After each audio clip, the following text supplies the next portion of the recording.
GST का हम लोग स्टार्ट करते हैं। हम लोग का चैप्टर चल रहा charge of GST.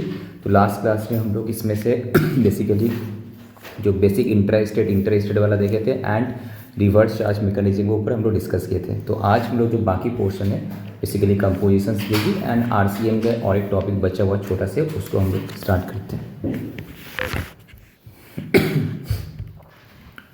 Persons liable to पे, यार खांसी क्यों होता है इतना यार। पर्सन्स लायबल टू पे GST on renting of motor vehicle. जैसे कि लास्ट क्लास में हम लोग डिस्कस किए थे कि मोटर व्हीकल अगर हम किसी से रेंट में लेते हैं उसको रिवर्स चार्ज मैकेनिज्म में कवर किया गया है, राइट। तुम किसी से कार हायर पे लेता है या फिर बस वगैरह हायर पे लेता है तो सामने वाला तुमको जो बिल देगा तो जस्ट तुमको बिल का पैसा ले लेगा, बट उसमें जो जीएसटी होता है वो तुमको पेमेंट करने पड़ेगा ऑन रिवर्स चार्ज बेसिस में। अब जैसे कि जीटीए वाला केस था, एक फॉरवर्ड चार्ज रिवर्स चार्ज 5% में फॉर आरसीएम और 12% में तुम्हारा फॉरवर्ड चार्ज था, क्रेडिट वगैरह सब मिल रहा था, 5% में क्रेडिट वगैरह नहीं मिल रही। इसका भी सेम उस टाइप का रूल्स होगा। तो क्या बोला था, services by way of renting of any motor vehicle design to carry passengers. Service by way of renting of any motor vehicle designed to carry passengers where the cost of fuel is included in the consideration charge। Same फंडा जो last हम लोग देखे GTA वाला जैसा था, same as it is वहाँ पे लिखा हुआ है, देखो। From the service recipient are taxable following to rate, either 5% या फिर 12%। 5% मतलब टोटल 5% है। अगर वो दिन स्टेट है तो एससीएसटी सीजीएसटी 2.5%, अगर आउटसाइड होगा तो IGST 5%। Provided the supplier of the services, that is जो तुमको मोटर व्हीकल वगैरह भाड़ा पे दे रहा है, रेंट में दे रहा है, has taken only the limited ITC, मतलब इनपुट क्रेडिट जो मिलेगा लिमिटेड मिलेगा उसको, of the input services in the same line of business. मतलब क्या होगा, उसका सेम लाइन ऑफ बिजनेस का जो इनपुट सर्विस वो उसका अदर देन कुछ अगर परचेस किया होगा उस जो उसका रिलेटेड नहीं है, उस मोटर व्हीकल से रिलेटेड नहीं है, उसका उसको क्रेडिट नहीं मिलेगा। दूसरा 12% मिलेगा वेयर द सप्लायर, मतलब जो तुमको रेंट में दिया है मोटर व्हीकल, ऑप्ट्स टू पे GST at the set rate. वो खुद, मतलब ये कौन सा फॉरवर्ड चार्ज हो गया ना, set rate. In this case there is no restriction on the availing ITC. Input tax credit का कोई रेस्ट्रिक्शन नहीं है, तुम्हारा जो भी इनपुट टैक्स होगा उसका तुम आराम से क्रेडिट ले सकते हो। बट पहले वाला केस में क्या, इनपुट टैक्स क्रेडिट रेस्ट्रिक्शन है, तुम इन आईटी से ले सकते हो which is in the same line of business में जो है, ठीक है। ना इसी का यहाँ पे क्या समरी करके लिखा हुआ तुम्हारा, person who is the person liable to pay tax under renting of motor vehicle. तो फर्स्ट सिनेरियो में कौन होगा, 5% वाला में बॉडी कॉर्पोरेट, ठीक है। 5% वाले में कौन होगा यहाँ पे, the body corporate, okay. Supplier अगर अदर देन बॉडी कॉर्पोरेट है तो रिसिपिएंट, एंड रिसिपिएंट कौन है, बॉडी कॉर्पोरेट है, ठीक है। इन दैट केस आरसीएम एप्लीकेबल होगा। पर्सन कौन पे करेगा, जो बॉडी कॉर्पोरेट था वही पे करेगा जीएसटी, क्या परसेंट, 5% रेट में करेगा, ओके। दूसरा सिनेरियो, सपोज जो सप्लायर था, मतलब जो मोटर व्हीकल जो तुमको दिया वो खुद एक बॉडी कॉर्पोरेट है, मतलब एक कंपनी है। फर्स्ट केस में जो सप्लायर था वो बॉडी कॉर्पोरेट नहीं था। सेकेंड केस में जो सप्लायर है वो खुद बॉडी कॉर्पोरेट है। Now recipient is other than body corporate. अगर recipient other than body corporate है तो उस केस में तुम्हारा क्या फॉरवर्ड चार्ज आ जाएगा, बिकॉज तुमको अगर याद होगा रिवर्स चार्ज मैकेनिज्म में जो तुम्हारा मोटर व्हीकल वाला था उसका कंडीशंस क्या था कि रिसिपिएंट कौन होगा भाई, any body corporate. That is अगर recipient, if that means if service recipient जो है अदर देन बॉडी कॉर्पोरेट, तब क्या होगा, फॉरवर्ड चार्ज एप्लीकेबल होगा यहाँ पे, ठीक है।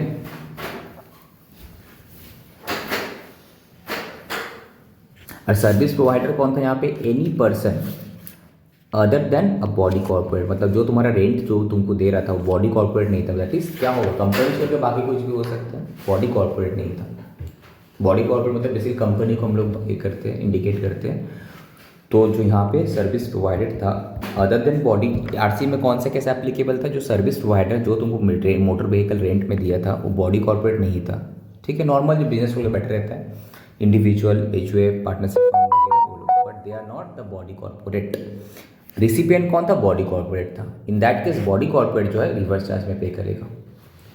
तो ही 5% को कितना 5% वाला यहाँ पे कवर था। यहाँ पे सप्लायर कौन था? सप्लायर था जो सप्लायर जो है तुम्हारा रिसिपिएंट यहाँ पे कौन था? कहाँ गया है नेक्स्ट वन? हाँ, सप्लायर कौन था other than the body corporate? Recipient कौन था? Body corporate. तो RCM यहाँ पे एप्लीकेबल था। ओके, तो यहाँ पे रिस्पॉन्सिबिलिटी किसका है GST पे करने का? बॉडी कॉर्पोरेट का रिस्पॉन्सिबिलिटी है। बट दूसरा सिनेरियो क्या है? सप्लायर खुद बॉडी कॉर्पोरेट है और रिसिपिएंट कौन है? Other than body corporate. तो क्या यहाँ पे RCM एप्लीकेबल होगा? नो। तो इसको अच्छे से पढ़ने पड़ेगा ना, देख के तुमको लगा हो कि नहीं। सब उसमें भी ब्रेक करना है कि सप्लायर दो कैटेगरी का हो सकता है, बॉडी को अदर देन बॉडी कॉर्पोरेट या फिर बॉडी कॉर्पोरेट। अगर अदर देन बॉडी कॉर्पोरेट है एंड रिसिपिएंट बॉडी कॉर्पोरेट है तब जाके RCM एप्लीकेबल है, तब 5% वो सामने वाला रिसिपिएंट टैक्स देगा। ठीक है। और दूसरा वाला सिनेरियो में, मैक्सिमम सिनेरियो में क्या, तो कोई बॉडी कॉर्पोरेट रहते नहीं जो लोग रेंट में देते हैं मोटर व्हीकल वगैरह। ठीक है, वो लोग नॉर्मली इंडिविजुअल HUF में कोई फर्म रहता है नॉर्मल। ठीक है, बिजनेस इनकम रहता है बट कोई बॉडी कॉर्पोरेट कोई कंपनी वाला फॉर्म में नहीं रहता है। तो ना यहाँ पे रिसिपिएंट जो है अदर देन बॉडी कॉर्पोरेट अगर है तो RCM एप्लीकेबल नहीं होगा। अब 12%, तब इसका मतलब कि फॉरवर्ड चार्ज एप्लीकेबल हो जाएगा तो 12% उसको टैक्स दे। फॉरवर्ड चार्ज मतलब 12%, RCM मतलब 5%। ठीक है, तो वही यहाँ पे सिनेरियो बोल रहा है। अगर सप्लायर खुद बॉडी कॉर्पोरेट है, रिसिपिएंट अदर बॉडी को, तो फॉरवर्ड चार्ज हो जाएगा यहाँ पे। ठीक है, इसका एक पार्ट है ना, ये वाला इसके साथ है। हाँ, ये वाला इसके साथ है तुम्हारा, ये वाला सॉरी ये वाला इसके साथ है। अरे ये तो खुद अगर बॉडी कॉर्पोरेट होगा तब तो देना ही पड़ेगा, तब तो देना ही पड़ेगा उसको। ये वाला इसके साथ है।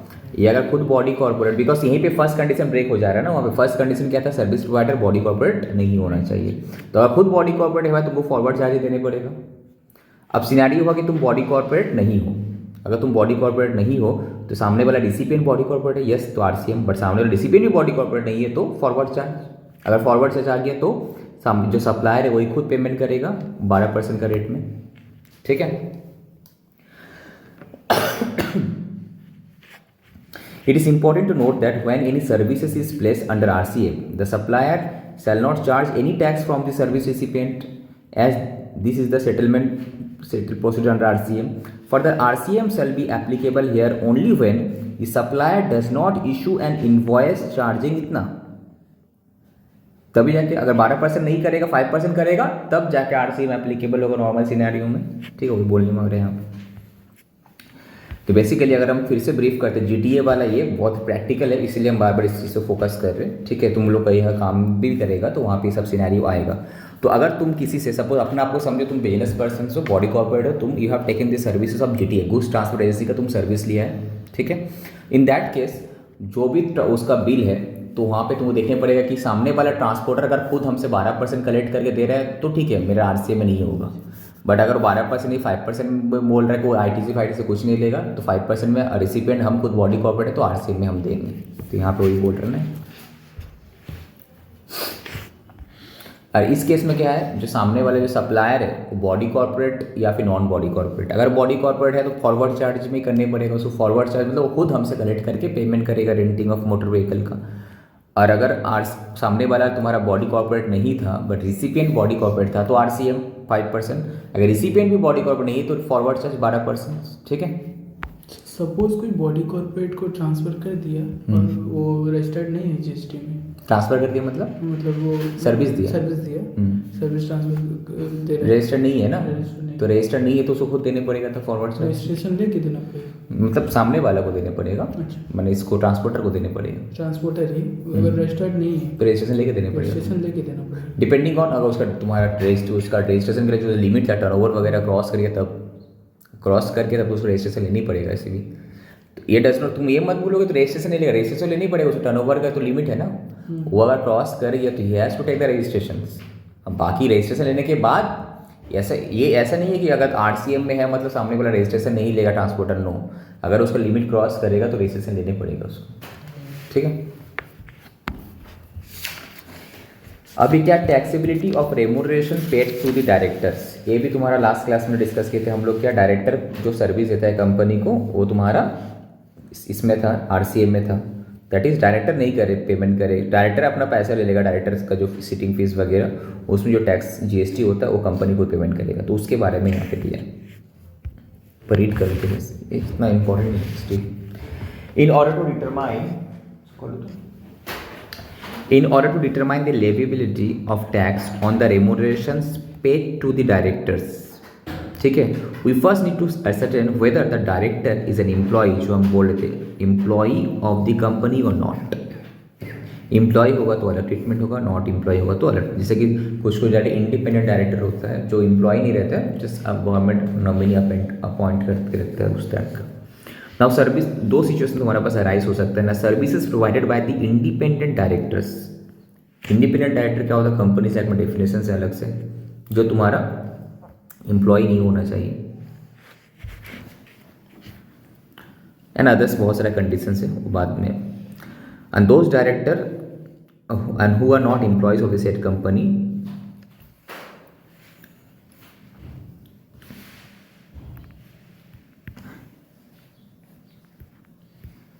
इन दैट केस जो रेम्यूनरेशन उसको पे करते वो तुम्हारा आरसीएम में जाएगा। तो बेसिकली इंडिपेंडेंट डायरेक्टर्स को अगर जो कि ना कंपनी के एम्प्लॉय नहीं है, वो बोर्ड मीटिंग्स वगैरह के लिए जो भी सिटिंग फीस होता है, ठीक है, उसका जो भी हम लोग पेमेंट करते हैं उस केस में जो भी तुम्हारा जीएसटी होगा तो हम लोगों को कंपनी को खुद आरसीएम में पे करने पड़ेगा। दूसरा scenario in case where it is ascertain that a director irrespective of the name and designation is employ, अगर वो एम्प्लॉय हुआ तो क्या होगा।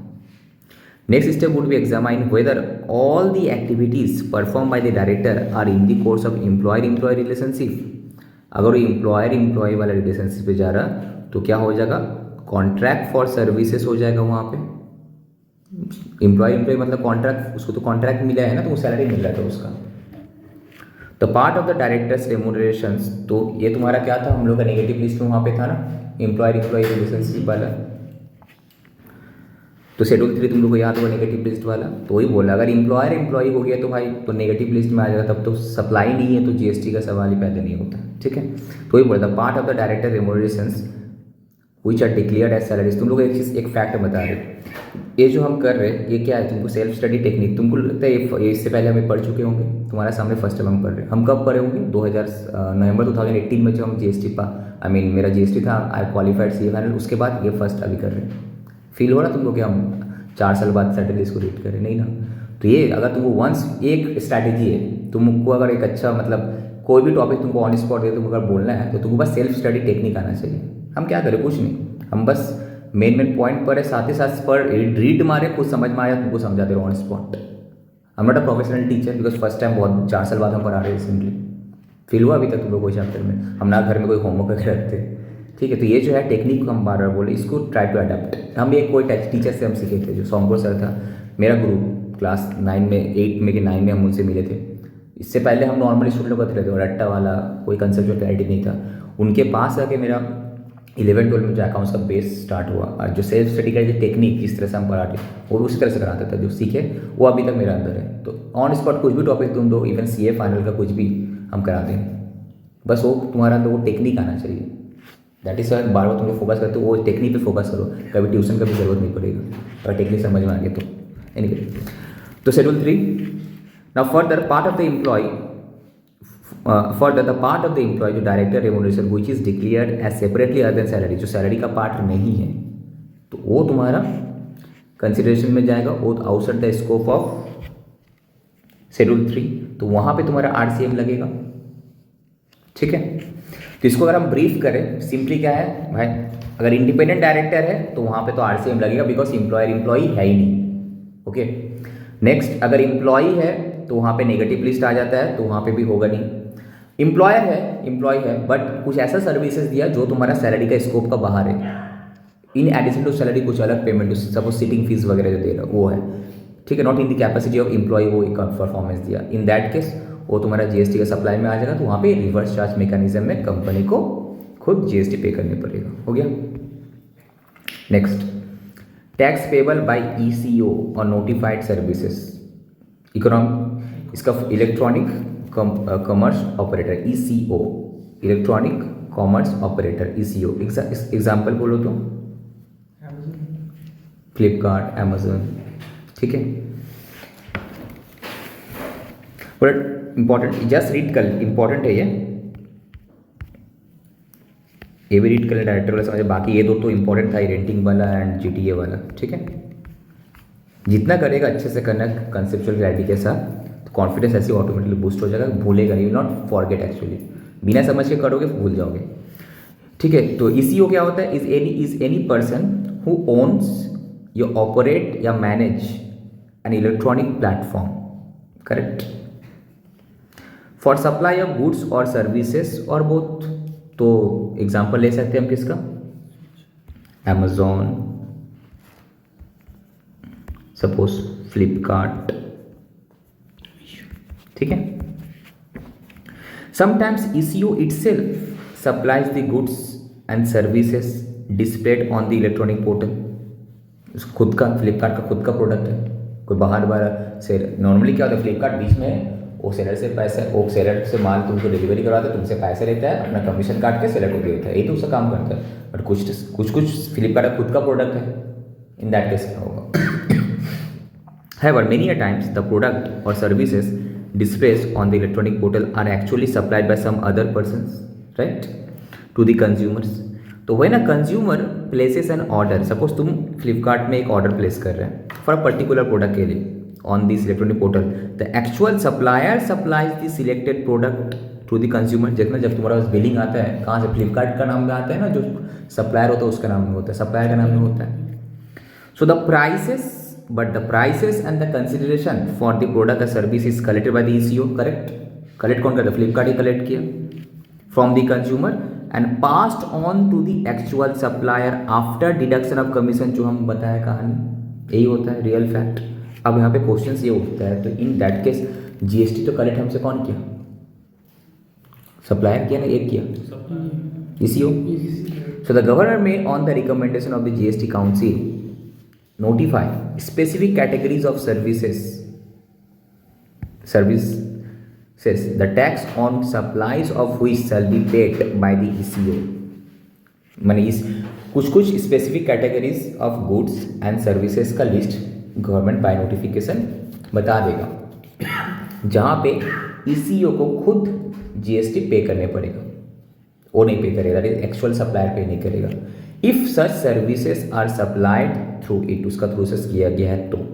For services have been, few services have been so notified, अलग से नोटिफिकेशन में देखेंगे हम, वो हम लोग का सिलेबस के लिए जान रिलेवेंट नहीं है। इसको अगर हम लोग जी इसका नोटिफिकेशन अगर सर्च निकालेंगे, ये वाला नोटिफिकेशन दिख रहा है,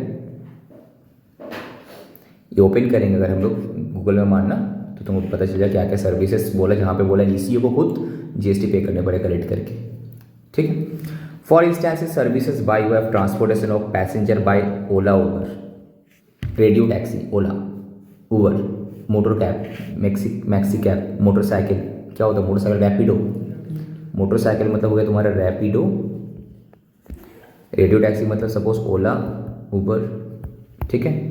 इस केस में क्या होता है, कौन GST पे करता है, सामने वाला ओला और रैपिडो का जो है कंपनी जो चला रहा है वो खुद GST पे करता है उसके ऊपर, ठीक है।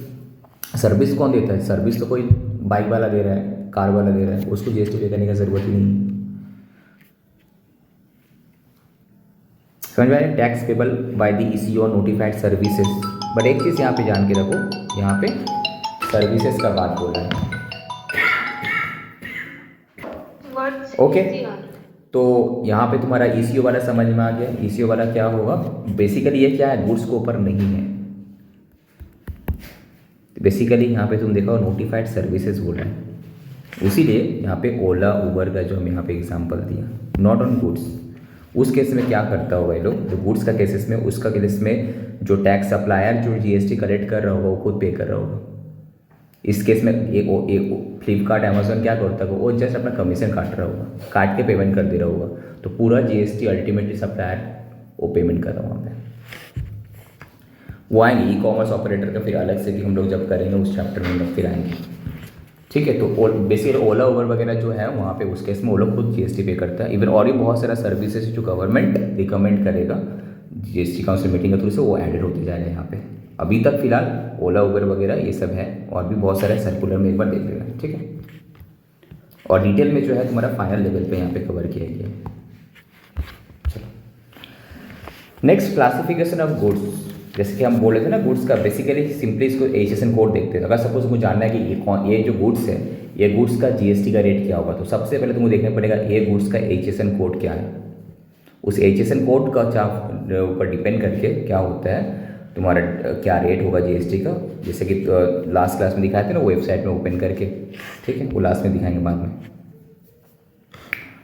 क्लासिफिकेशन ऑफ सर्विसेज, इसका भी सेम एसएससी कोड होता है, जैसे कि इसका अलग है, कंस्ट्रक्शन सर्विस का अलग है, फाइनेंशियल सर्विस का अलग है, बहुत सारे एसएससी कोड अलग अलग सर्विसेज का अलग अलग है। तो डिपेंडिंग ऑन दैट तुम्हारा क्या होता है जीएसटी का रेट होता है उस हिसाब से। गुड्स के लिए क्या क्या जीएसटी का रेट है ये कब डिस्कस करते हैं, मार्किंग किया हुआ है, क्यों है कभी 0.125%, ये जो भी है तुम्हारा क्या हो जाएगा, डबल हो जाएगा, 0.125%